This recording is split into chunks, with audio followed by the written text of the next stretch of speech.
Every night, life doesn't just make you tired. It takes something from you. A little piece of your strength, your peace, your hope. You go to bed thinking you'll recover. But when the morning comes, you're not the same. You ever wonder why you wake up feeling weaker even though you slept 8 hours? It's not your body that's tired. It's your mind that's cracked from yesterday's battles. The truth is, life doesn't destroy you all at once. It erodes you. One disappointment, one argument, one fear at a time. And if you don't repair the damage, it quietly wins. Hey warriors, every night, life beats you up a little. Stress leaves its fingerprints. Worry carves small cracks. Fear chips away at your courage.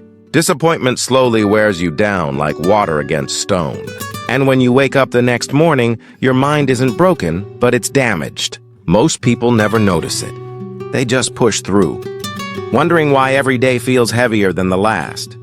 Here's what no one ever tells you. Your mind isn't some eternal machine that runs forever.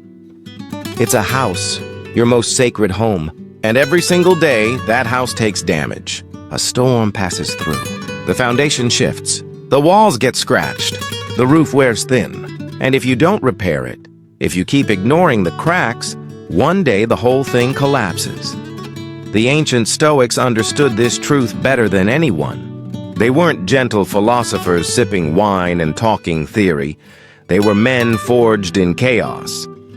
Marcus Aurelius ruled Rome while facing wars, plagues, and betrayals from those closest to him. Epictetus was born a slave. His master broke his leg, and yet he found freedom inside his own mind. Seneca built greatness only to watch it all crumble. They knew what real damage looked like. And they also knew this. You either repair your mind every morning, or you let it decay. This isn't about chasing perfection or pretending life doesn't hurt. Life will hurt you. That's the cost of being alive. The real question is, will you fix the damage each morning, or will you let it pile up until you can't function anymore? Today, I'm giving you 12 simple mental repairs. Not complicated philosophy, not fancy morning routines that take an hour. Simple, powerful fixes that anyone can do. Each one targets a different kind of damage, and together, they'll make your mind strong enough to handle anything today throws at you. Seneca once wrote something that changed how the Stoics faced every sunrise. Begin at once to live, and count each day as a separate life. Every morning is a new life, but only if you start fresh. Only if you fix yesterday's wounds instead of dragging them into today. Before we begin, hit that like button, share this video with someone who needs their mind repaired, and subscribe, because we're not here to entertain you. We're here to rebuild you. Don't skip a single second. Marcus Aurelius didn't write his meditations to impress the world. He wrote them to repair himself before stepping into a world that would wound him again. He knew that mental strength isn't something you're born with. It's something you build every single morning. Your mind is damaged right now. That's not an insult, that's reality. The question is, will you fix it or will you keep ignoring it? If you're ready, type it in the comments. I fix my mind every morning. 1. Throw out yesterday's trash. When you wake up, your brain immediately hands you yesterday's garbage. The argument you had, the mistake you made, the chance you missed, the words you regret. It dumps it all back in your lap like it happened 5 minutes ago. And what do most people do? They pick it up. They carry it. They replay it over and over, analyzing every word, punishing themselves for it. And then they wonder why they feel heavy before they even get out of bed. We talked about throwing out the mental trash, letting go of what no longer serves you. But here's the truth. Most people never take it out. They just move it from one day to the next. Seneca saw people live their entire lives this way, dragging the weight of yesterday into today, from last week into this week, from years ago into right now. He once said something simple, but it cut deep. True happiness is to enjoy the present without anxious dependence upon the future. But you can't enjoy the present when you're still chained to your past. Here's the reality about yesterday. It's gone. Completely done. You can't rewrite what happened. You can't unsay what was said. You can't undo what was done. The only question that matters now is, will you keep carrying it, or will you finally let it go? Think about actual trash for a moment. You wouldn't take yesterday's garbage out of the bin, tuck it under your arm, and carry it around town. That would be absurd, right? Yet that's exactly what so many of us do with our thoughts. We pick up old mistakes, regrets, and painful memories, and we haul them into today, tomorrow, next week. Before long, your mind becomes a landfill of old junk that should have been thrown out long ago. The Stoics had a practice for this. Every single morning, they would consciously release the grip of yesterday. Not by pretending it didn't happen, not by suppressing their feelings, but by acknowledging it, then choosing not to carry it forward. They knew something powerful. Yesterday has no control over today, unless you give it that control. So here's your first mental repair. Tomorrow morning, take just 30 seconds, right after you wake up. Before you check your phone, before you think about your schedule, ask yourself this question. What am I still carrying from yesterday that I don't need today? Maybe it's a conversation that ended badly. Maybe it's a mistake at work. Maybe it's a cruel comment someone threw your way. Whatever it is, name it. Then say, out loud or silently in your mind, that's done. I'm not carrying it anymore. It might sound too simple to matter, but here's what actually happens. When you consciously release something, you're sending a clear message to your brain. This no longer gets space in my head. It doesn't deserve my attention. It doesn't feed on my energy. It's trash, and trash goes out. You can't fill your life with new good things if your mind is still packed with old, rotten ones. So empty the trash first, every single morning. If that hits you, type this in the comments. Yesterday is trash. Today is fresh.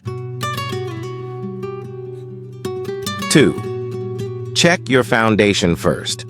Now, once you've cleared the mental clutter, there's something else you must do before you start stacking your day with tasks, goals, and expectations. Most people wake up and instantly start piling things on themselves. Responsibilities, promises, meetings, deadlines, goals. They keep stacking and stacking without ever asking one simple question. Can I actually carry all of this today? By noon, they're drowning. By evening, they're exhausted, and they start believing something's wrong with them. But the truth is, nothing's wrong with you. You just tried to carry more than your foundation could hold. Epictetus taught a lesson that sounds simple but is rarely lived. First, say to yourself what you would be. Then do what you have to do. In other words, know what you're capable of before you promise the world. Know your foundation before you start building on top of it. Think about a real house. Before any builder adds a single brick, they test the ground. They make sure the foundation is strong enough to carry the weight that's coming. If they skip that step, the entire structure collapses. Your mind works exactly the same way. Some days your foundation is solid. You slept well, you feel centered, your mind is clear, you can handle more. But on other days, your base is fragile. You're tired, stressed, maybe still carrying yesterday's damage. On those days, you can't hold as much, and that's not weakness. That's self-awareness. We just talked about checking your foundation, understanding what you can truly handle before you overload yourself. But here's where most people go wrong. They ignore that foundation completely. They wake up and promise themselves the impossible. They say yes to 10 things when, deep down, they only have the energy for 3. They agree to every demand, every favor, every expectation, when they should be saying no to most of them. Then, when their weak foundation inevitably cracks under pressure, they don't see it as a natural limit. They call themselves failures. Even Marcus Aurelius, who ruled the greatest empire on earth, understood this truth. Every morning he would sit down with his journal and check his inner foundation. He wrote, not about what he wanted to handle, but what he could realistically face that day. And on the days when his strength was low, when his foundation felt unsteady, he adjusted. He carried less. He focused only on what mattered most and let the rest wait. That's wisdom. That's self-respect. So here's your second mental repair. Every morning, before you open your to-do list, before you check your messages, before you promise anyone anything, stop and ask yourself honestly, what can I realistically handle today?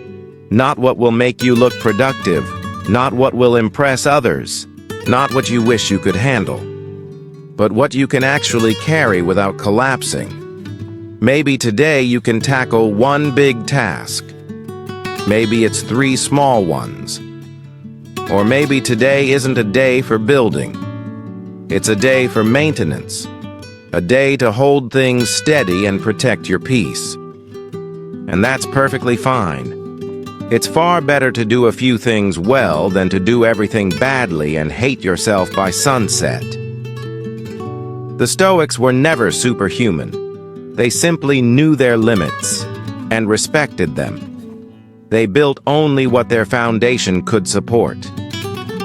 And when that foundation felt weak, they didn't fake strength. They adapted. So check your foundation first, then decide what to build upon it, not the other way around. Check. Fix small problems before they grow. Big once. Your foundation is set.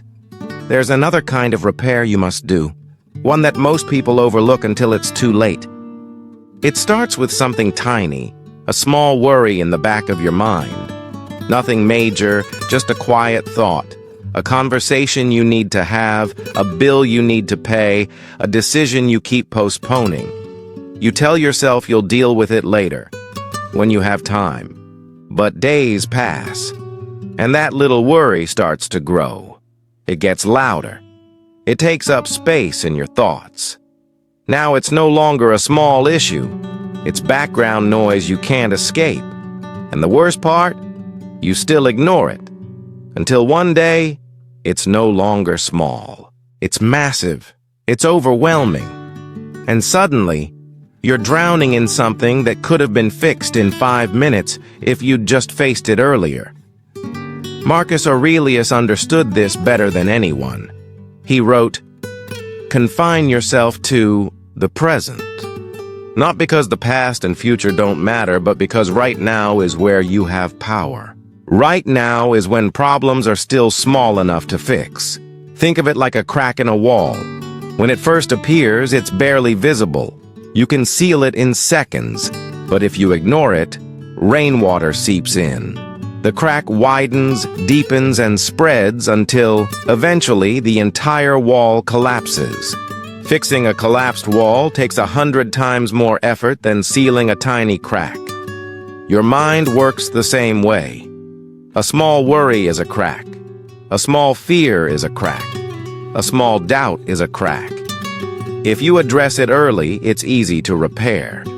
But if you ignore it, it spreads quietly, relentlessly, until it becomes structural damage. Most people wait until the problems are too big to hide. They avoid the uncomfortable talk until it becomes a full-blown argument. They ignore small money issues until they become financial chaos. They dismiss minor health concerns until they turn into emergencies. Then they wonder why their entire life feels like it's constantly on fire. But the Stoics didn't wait. They handled cracks while they were still small. We talked about the danger of small cracks, those little worries that grow into disasters when ignored. Now, here's what made the Stoics different. They never waited. When they noticed something was wrong, they fixed it immediately, not because they were fearless, but because they were wise. They understood a truth that most people still avoid.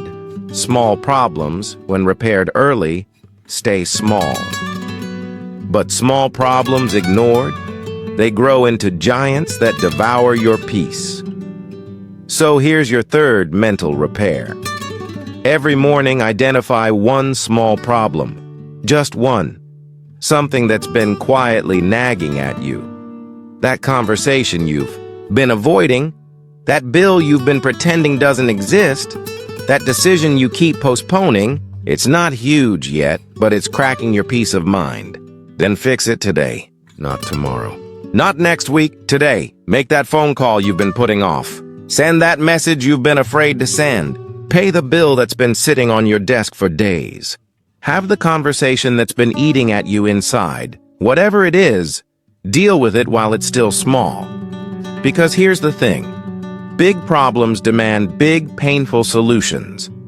Small problems only need small actions, and you have time for those right now. Don't let hesitation turn a scratch into a scar. 4. Get rid of what's hurting. Once you start fixing small cracks, you'll begin to notice something else, something far more dangerous. There's something in your life that's slowly poisoning you, and deep down you already know what it is. Maybe it's a toxic person who drains your energy every time they speak. Maybe it's a habit that's destroying your health. Maybe it's a job that's killing your spirit, or maybe it's a lie you've been telling yourself for years. You know what it is, and yet you keep it. Why? Because letting it go feels uncomfortable. Because it's familiar. Because you're scared of what life might look like without it. So you hold on to the very thing that's hurting you. And then you wonder why you feel emptier, weaker, more exhausted with each passing day. Seneca understood this trap better than most. He was one of the wealthiest men in Rome, surrounded by luxury, power, and influence. But he discovered something most people never do. Anything you can't let go of owns you, so he practiced voluntary poverty. He would give away his possessions, live simply, not because he hated wealth, but because he refused to let it control him. He removed the poison before it had a chance to spread. Think about poison in your body. If you swallow it, you don't keep it inside hoping you'll get used to it. You remove it immediately. You do whatever it takes, because you know it will kill you if you don't. But when it comes to emotional or mental poison, most people do the opposite. They recognize something is toxic, and they keep it anyway. That friendship that makes you feel small every time you see them? Poison. That habit of scrolling through social media, comparing yourself to others? Poison. That relationship that keeps you anxious, walking on eggshells? Poison. That voice in your head whispering, "You're not enough?" Poison. You know it's hurting you, and yet you keep holding on. The Stoics taught one hard but freeing truth. Sometimes removal is the only solution. You can't fix poison. You can't negotiate with toxicity. You can't make something healthy that's built to destroy you. You can only remove it. Epictetus said it best. Make the best use of what is in your power and take the rest as it happens. And part of what's in your power is deciding what gets access to your life. What gets space in your mind? What gets to influence your emotions? So when something is poisoning you, removing it is absolutely within your power. Here's your fourth mental repair. Identify one thing in your life that's slowly poisoning you. Be honest. You already know what it is. Then make a plan to remove it. Not someday. This week. Maybe you can't remove it overnight. Maybe it takes planning. That's okay. But start the process today. Set the boundary. Have the hard conversation. Make the change. Begin the detox. Because you cannot heal while you're still consuming poison. And you cannot build a strong mind while toxic things are rotting it from the inside. So get rid of what's hurting you. Even if it's hard, even if it's scary, even if part of you still wants to hold on. Your mental health is worth far more than your comfort. If you agree, type this in the comments below. I remove what poisons my peace. 5. Decide what you won't break. Many people wonder why nothing in their life feels stable. The truth? It's because they compromise on everything. Someone asks you to do something that violates your values, and you say yes, just to avoid discomfort. You set a boundary, but then you let someone cross it because you hate conflict. You make a promise to yourself, but the moment it gets hard, you break it. You bend on everything, and when everything bends, everything eventually breaks. The Stoic philosopher Cato the Younger understood something most people never learn. Some things in life must be unbreakable, or nothing truly matters. He had principles that could not be negotiated, not because he was stubborn, but because he knew that once you compromise on what truly matters, you'll eventually compromise on everything. When Julius Caesar offered to spare his life, if only he'd bow to Caesar's rule, Cato refused. He chose death over compromise. It sounds extreme, almost irrational, until you understand what he was protecting. His integrity. That one thing that, if lost, makes everything else meaningless.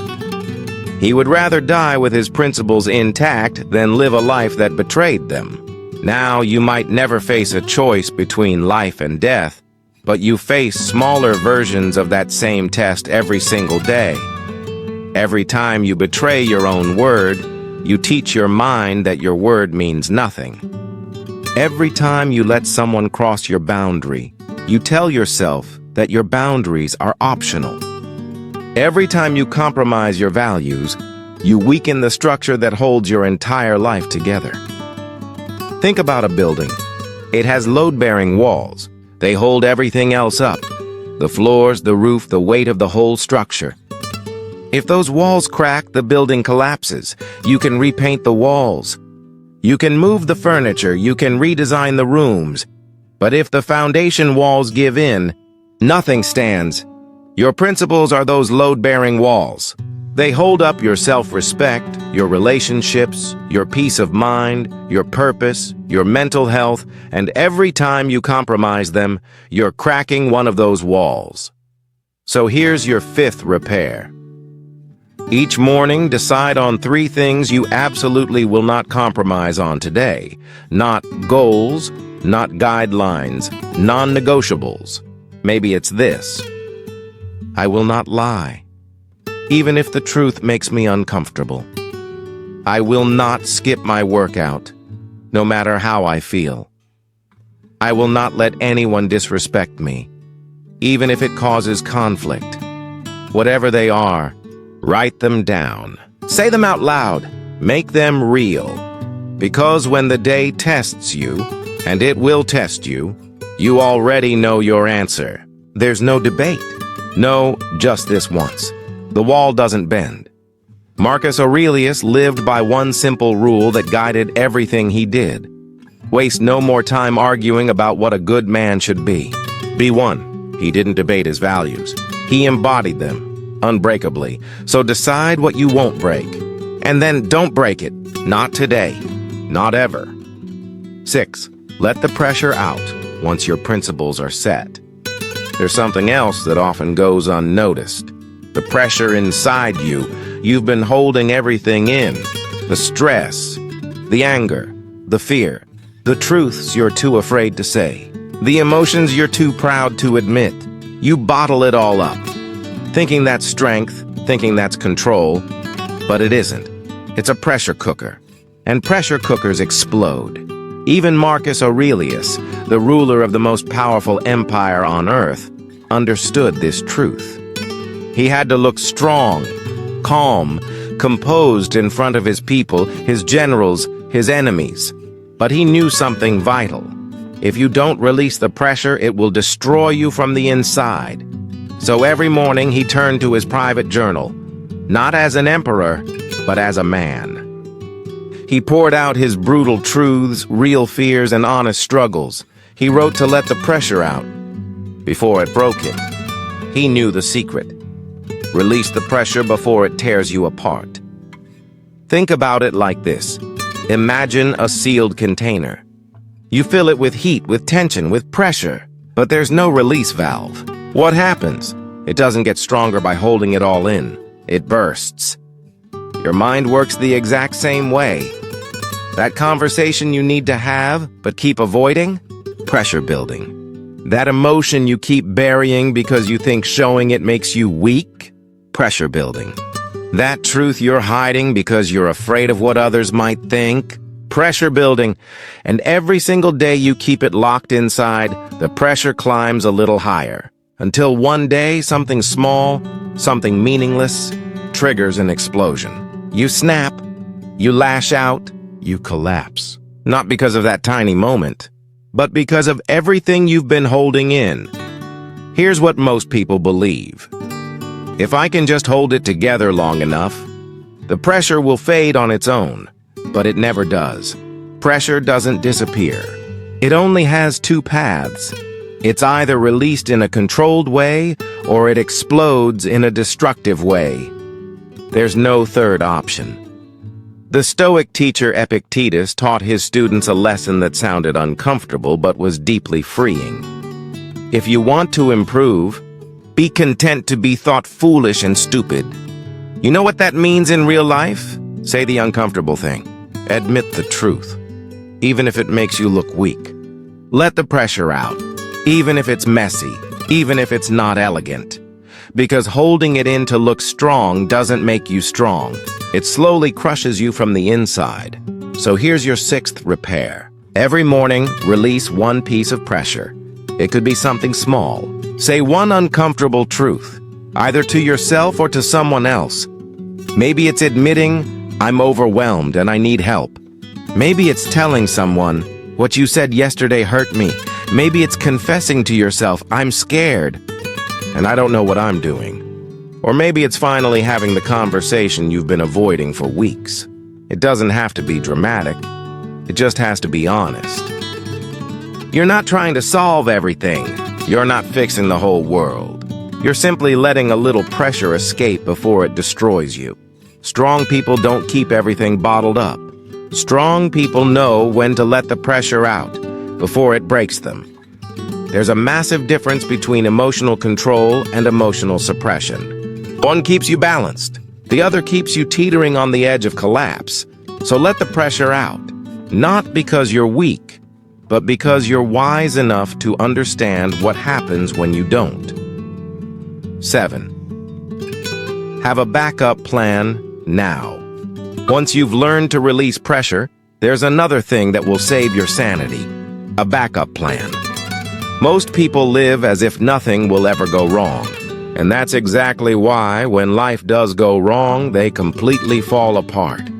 They have one plan, one path, one expectation. And they're emotionally tied to the idea that everything must go exactly as they imagine. But then reality shows up. The plan fails, the path closes, the dream collapses, and they're left with nothing. No backup, no direction, no idea what to do next. So they panic. The Stoics practice something every morning that most people today would call negative thinking. But in truth, it was one of the most intelligent forms of preparation. They called it premeditatio malorum, the premeditation of evils. They imagined things going wrong, not to scare themselves, but to prepare themselves. Seneca would wake up and ask himself, what if I lose my wealth today? What if my friends betray me? What if my health fails? What if my plans collapse? He wasn't being pessimistic. He was being strategic, because when those things eventually did happen, and they did, he didn't break down. He didn't lose his mind. He already knew what to do. He had prepared his soul for the storm. Think about a building with no emergency exits. Everything feels fine until there's a fire. Then everyone scrambles in panic because there was never a way out. Life works the same way. Without mental exits, without contingency, one unexpected problem can burn everything down. Talking about backup plans, mental exits that save you before disaster strikes. Because when there's no exit, people don't just get trapped, they break. Think about it. A building with no fire escape is perfectly fine. until the fire starts. Then people die, not because of the fire itself, but because there's no way out. Your life works the same way. Everything feels fine, stable, under control, until one thing goes wrong. And if you have no backup plan, no emergency route, no alternative path, you're not just stuck. You're trapped inside your own panic. Here's what unprepared people do when life hits them hard. They freeze. They panic. They spiral into chaos, making rash, desperate decisions because their mind has gone into survival mode with no plan to follow. But prepared people? They stay calm, not because they're better than you, not because they don't feel fear, but because they've already been there in their mind. They've already run this scenario. They've already decided what their next move will be before the storm arrived. Marcus Aurelius lived surrounded by crises, wars, plagues, betrayals, political chaos. And yet he stayed centered. Why? Because he understood one thing. You have power over your mind, not outside events. Realize this, and you will find strength. That power doesn't just mean controlling your emotions. It also means preparing your mind for what could happen before it does. Here's your 7th repair. Every morning, spend just 30 seconds thinking of one thing that could go wrong today. Just one. Then ask yourself, if that happens, what will I do? What if your meeting goes badly? Already decide how you'll respond. What if you don't get the answer you want? Already have a plan B ready. What if someone rejects you? Already know what you'll do next. What if you fail? Already know how you'll recover. You're not being negative. You're not manifesting problems. You're removing panic from the equation. Because when things go wrong, and they will, you won't be drowning in confusion, trying to figure it out while under fire. You'll already know what to do. Backup plans aren't pessimistic. They're smart. And they're the difference between people who survive crises and people who get destroyed by them. 8. Clear the junk first. Once your mind is prepared for the day, the next battle begins. The first 5 minutes of your morning. Your phone sits on your nightstand. The alarm rings. And before your eyes are even open, before you take a deep breath, your hand reaches for it. And in that moment, you've already lost the day. Within seconds, your brain is flooded. Emails, messages, notifications, news, other people's opinions, other people's problems, other people's chaos. 30 seconds ago, your mind was a blank, peaceful canvas. Now, it's cluttered with noise that has nothing to do with your purpose today. The ancient Stoics were obsessed with protecting their mornings, not because they were antisocial, but because they understood a truth most people ignore. The first thoughts that enter your mind shape the tone for your entire day. Let garbage in first, and your whole day runs on garbage. Epictetus taught in a simple, almost bare classroom. No luxuries, no decorations, no distractions. Only the tools he needed for learning and thinking. Why? Because he knew that a cluttered environment creates a cluttered mind, and a cluttered mind cannot think clearly. Imagine trying to work in a room filled with trash. Papers scattered everywhere. Junk piled on every surface. You can't focus. You can't create. Not because you're incapable, but because the space around you is chaos. Your mind works exactly the same way. When you check your phone the moment you wake up, you're dumping trash into a clean space. You're cluttering your mind before you've even had a chance to use it. That email stresses you out. That headline makes you angry. That social media post makes you feel not good enough.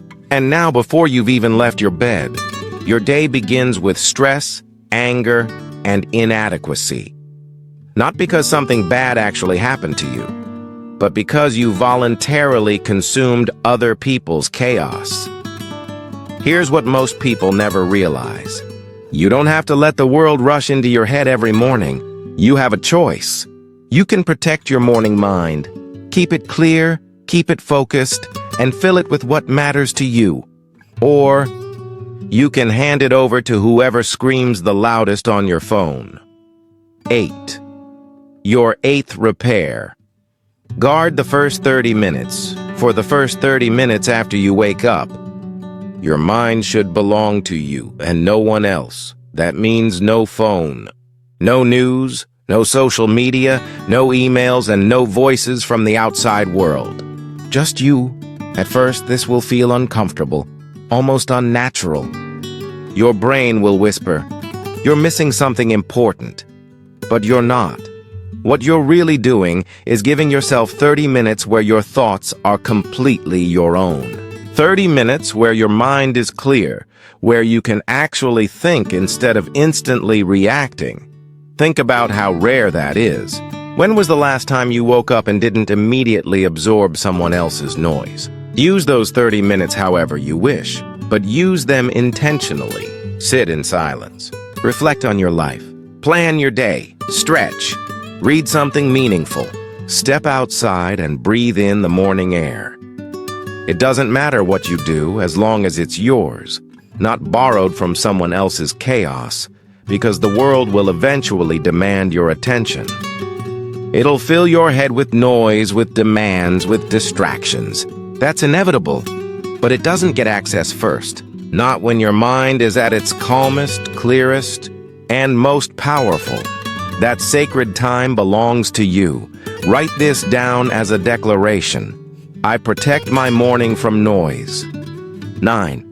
Put good stuff in your head once you've guarded your morning. The next step is deciding what you'll let in when you finally open the gate. You wouldn't eat garbage for breakfast and expect your body to perform well, right? So why feed your mind garbage and expect it to stay healthy? The first thing you consume each morning, mentally or emotionally, sets the tone for your entire day. Feed it negativity, and your mind will start looking for problems. Feed it anger, and you'll spend the day searching for reasons to stay mad. Feed it comparison, and you'll feel small before the day even begins. Feed it fear, and you'll walk through life anxious and defensive. Your mind becomes what you feed it. Marcus Aurelius understood this perfectly when he wrote, "The soul becomes dyed with the color of its thoughts." He wasn't being poetic, he was being literal. Whatever you allow into your mind stains everything that follows. Think of your mind like a water filter. If you pour clean water in, clean water flows out. But if you pour in contaminated water, the entire system becomes polluted. Your thoughts work the same way. Input always determines output. Here's what most people do instead. They start their day by scrolling through social media, staring at everyone else's highlight reels. They read the news, stories designed to make them angry, afraid, and divided. They consume content that's entertaining, but empty. Then they wonder why they feel scattered, anxious, or unmotivated before 9 a.m. It's not a mystery. Garbage in, garbage out. The Stoics refused to waste their mental energy on meaningless information. Seneca began his mornings with philosophy, sharpening his mind before facing the world. Marcus Aurelius wrote and reflected on Stoic principles before confronting the chaos of leading Rome.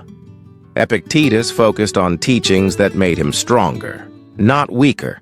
They were strategic about what they allowed into their minds because they knew it shaped everything else. Here's your 9th repair.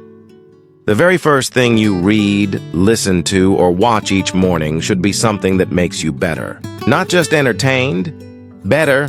Maybe that means reading a short passage of philosophy.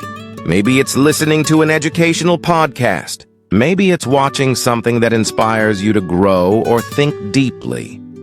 The specific content doesn't matter as much as the intention. You're feeding your mind quality instead of junk. That doesn't mean you have to live like a monk. You can enjoy light or funny content later in the day if you want, but don't start your morning with it. The first input of your day is mental nutrition, and your mind, just like your body, will crave junk at first. That's normal. It's been trained to expect quick dopamine instead of quiet discipline. But once you taste the peace of a clear, nourished mind, you'll never want to start your mornings any other way. We talked about before. Your mind is just like your body. It adapts to what you feed it. The more you feed it quality, the more it will start craving quality instead. At first, your brain will resist. It'll miss the quick hits of distraction, the endless scroll, the noise, the drama. But over time, something changes. It starts to crave peace instead of chaos, depth instead of dopamine, truth instead of noise. You take care of your body by being careful about what you eat, right? Then take care of your mind the same way, by being just as intentional about what you consume mentally. Because it's simple. Quality input creates quality thinking. Junk input creates junk thinking. What goes in comes out. Always. So make this your daily commitment. Type it in the comments right now. I feed my mind quality, not junk. 10. Test yourself on purpose now that you're feeding your mind right. It's time to train it. Here's the uncomfortable truth. Most people spend their entire lives avoiding discomfort. They dodge challenges. They take the easy path whenever it's available. And then they wonder why they feel weak. The truth is, you don't actually know how strong you are because you've never tested yourself. You live safely inside your comfort zone, telling yourself you're capable, but you have no proof, no evidence, no real test of your own strength. And then, when life finally throws discomfort your way, when it forces pressure, pain, loss, or fear upon you, you collapse. Not because you're broken, but because you've never practiced being strong. The Stoic teacher Musonius Rufus believed something that sounds almost insane to modern ears. You should intentionally make your life harder, not because suffering is noble, but because practicing discomfort prepares you for the moments when discomfort comes whether you want it or not. He would fast even when he had plenty of food. He would sleep on hard surfaces when he had a soft bed. He would endure cold even when warmth was within reach. Why? Training. Think about an athlete. They don't wait until game day to find out if they're strong enough. They train every day. They push themselves, test their limits, stretch their capacity. So when the real test comes, they're ready. Your mind works exactly the same way. If you never test it, you'll never know if it's truly strong or just untested. Here's what untested strength looks like. Everything feels fine until something hard happens. Then you shatter, not because you're weak, but because you never built the muscle to withstand impact. You never trained under pressure. You never built the mental calluses that protect you when life gets rough. The Stoics understood something our comfort-driven culture has completely forgotten. Comfort makes you weak. Not slightly weak, dangerously weak. Every time you choose the easy way, you're training yourself to avoid the hard one. And life doesn't care about your preferences. It will hand you hard, whether you're ready or not. So here's your 10th repair. Every morning, do one thing uncomfortable on purpose. Not because you enjoy it, but because you're testing yourself. Take a cold shower, even though warm water is right there. Do that tough workout, even though you could skip it. Have the difficult conversation, and even though silence would be easier. Sit alone in silence, even though distractions are everywhere. Choose the harder path, even when the easier one tempts you. It doesn't have to be extreme. It just has to be harder than what you'd normally choose. You're not punishing yourself. You're training yourself. You're proving to your mind that discomfort isn't danger. That you can handle difficult things.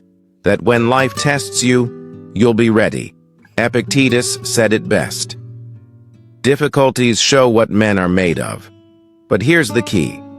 If you never face difficulty intentionally, you won't know what you're made of until it's too late. So test yourself before life tests you. Build strength in practice so you'll have it when it truly matters. 11. Check for damage daily. Now that you're building strength, don't forget, even the strongest structure needs maintenance.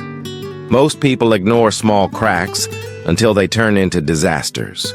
A little stress, a bit of anxiety, a flicker of self-doubt. It feels small, so they shrug it off. I'll deal with it later, but then days pass. The crack spreads. The stress builds. The anxiety grows. The doubt becomes constant, and by the time they finally notice, it's no longer a crack. It's a collapse. 11. Check for damage. Every single day Marcus Aurelius ruled an empire. Armies, politics, chaos everywhere. But every single day he did something most powerful people never do. He checked in with himself. He'd open his journal.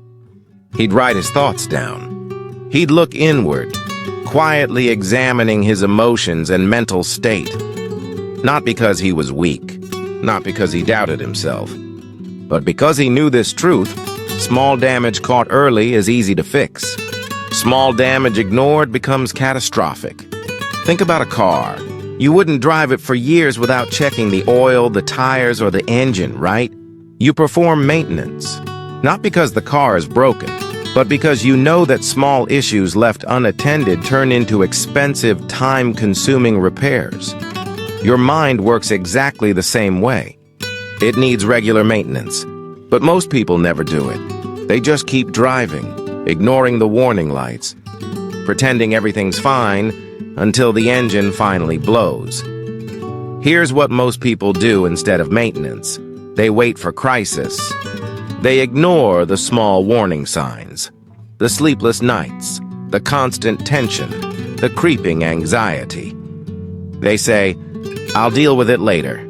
And then, when they're completely burned out, broken down, and lost, that's when they finally start paying attention. But by then, repair becomes a massive project.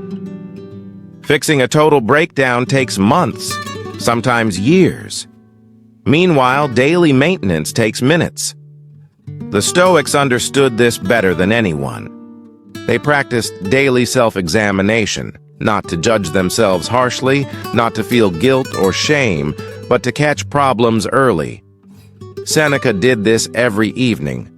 He'd sit down and review his day, asking himself 3 simple questions. What did I do well? What did I do poorly? What needs to change? That wasn't punishment. That was maintenance. Here's your 11th repair. At the end of your morning, before you step fully into the noise of the day, do a quick mental check-in. Ask yourself 3 simple questions. What did I repair this morning? Look at what you've improved, what damage you've already fixed, what progress you've made, what's starting to crack. Be honest. Look for early warning signs, small stresses, subtle worries, a spark of doubt.